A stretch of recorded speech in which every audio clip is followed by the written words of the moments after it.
तो आज भारतीय बाज़ारों में बहुत ज़बरदस्त मूड माहौल देखने को मिला है। काफ़ी वोलेटिलिटी आज भारतीय बाज़ारों की तरफ से देखने को मिली है। जब बाज़ार खुला तो फ्लैट ओपनिंग हुई, उसके बाद जब आज की मॉनेटरी पॉलिसी थी तो मॉनेटरी पॉलिसी से ज़्यादा कुछ देखने को नहीं मिला। लेकिन जो मॉनेटरी पॉलिसी की बातें थी, जो शक्तिकांत दास जी की बातें थी, हम पहले भी बात कर रहे थे कि उन बातों पर भारतीय बाज़ार रिएक्ट करेगा और वैसे ही 10 बजे बाद भारतीय बाज़ारों ने रिएक्शन दिया। करीब 133 से 135 पॉइंट की एक ही सिंगल कैंडल बनती हुई दिखाई दी 10:05 पे और ज़बरदस्त तेज़ी का मूड माहौल निफ्टी और बैंक निफ्टी दोनों ही तरफ से देखने को मिला है। यदि आप बैंक निफ्टी की बात करोगे तो वहीं बैंक निफ्टी की कैंडल यदि आप यहाँ पे आप देखो तो करीब 500 पॉइंट की कैंडल बनती हुई दिखाई दी। तो आप अनुमान लगा सकते हैं कि 5 मिनट में लगभग 500 पॉइंट आना एक बहुत ही बड़ी खबर होती हुई दिखाई दे जाती है।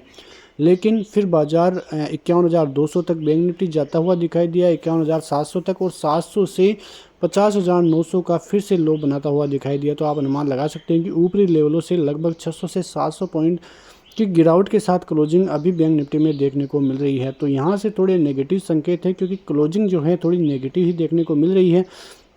वहीं जो निफ्टी है उसका वहाँ पे बात करोगे तो 25,000 के ऊपर की क्लोजिंग है, फिर भी थोड़ी बहुत ठीक है।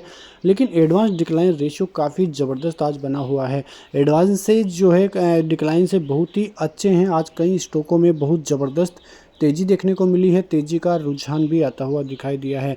आज चाइनीज़ बाज़ारों की तरफ से बहुत नेगेटिव संकेत देखने को मिले, वहाँ पे ज़बरदस्त तरीके से गिरावट का मूड माहौल फिर से देखने को मिला है, जो कि भारतीय बाज़ारों के लिए पॉजिटिव खबर इसलिए हो सकती है क्योंकि एफआईआईज़ का उनकी तरफ जाना थोड़ा अब कम हो सकता है। हो सकता है कि आज एफआईआईज़ की तरफ से बहुत कुछ देखने को मिले, लेकिन डीआईआईज़ तो लगातार भारतीय बाज़ारों में बाइंग कर ही रहे हैं। वहाँ से ज़्यादा कुछ इंडिकेशन आते हुए अब दिखाई नहीं दे रहे हैं। जो नेगेटिव न्यूज़ें थी वो भी अब धीरे धीरे करके समाप्त होने वाली है, क्योंकि इजराइल और ईरान में भी जो युद्ध चल रहा था उसकी वजह से क्रूड ऑयल में तेज़ी देखने को मिल रही थी, वही भी ईज़ ऑफ होता हुआ दिखाई दिया है। तो ये जो सभी चीज़ें ग्लोबली चलती हुई दिखाई दे रही है, फिलहाल थोड़ी बहुत ईज़ होती हुई दिखाई दी है। लेकिन जो मॉनेटरी पॉलिसी में बहुत सी बातें आई हैं, ब्याज दरों में तो कोई चेंजेस नहीं किए गए हैं, लेकिन जो ग्रोथ स्टोरी है उसको लेकर थोड़ी हार्ड कमेंट्री देखने को मिली है। वहीं जो आप देखोगे तो जो शक्तिकांत दास जी उन्होंने जैसे ही स्पीच स्टार्ट की, ज़बरदस्त तेज़ी का मूड माहौल भारतीय बाज़ारों की तरफ से देखने को मिला। अब यदि आगे के संकेत आप देखोगे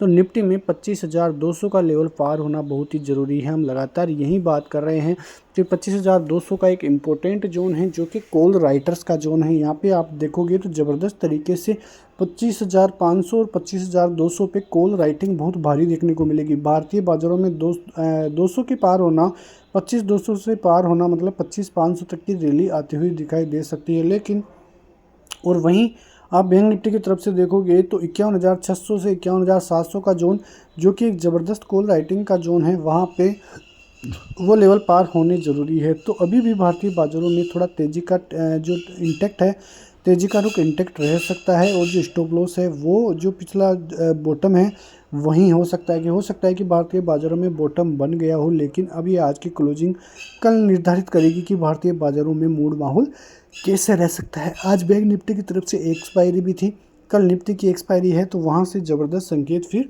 आते हुए दिखाई दे जाएंगे। लेकिन इन लेवलों को ध्यान रखिए, नीचे की तरफ आप सपोर्ट लेवल देखोगे तो वही 24,700 का बड़ा सपोर्ट लेवल रहने वाला है, और जो ऊपर की तरफ टारगेट आते हुए दिखाई देंगे, पहला टारगेट 175 25,200 का ही रहेगा। जो ट्रेपिंग जोन है, जो आज भी लोगों को ट्रेप करता हुआ दिखाई दिया, उसके ऊपर जब तक नहीं निकलेगा बाजार में कोई बड़ी तेज़ी इनिशिएट नहीं होगी।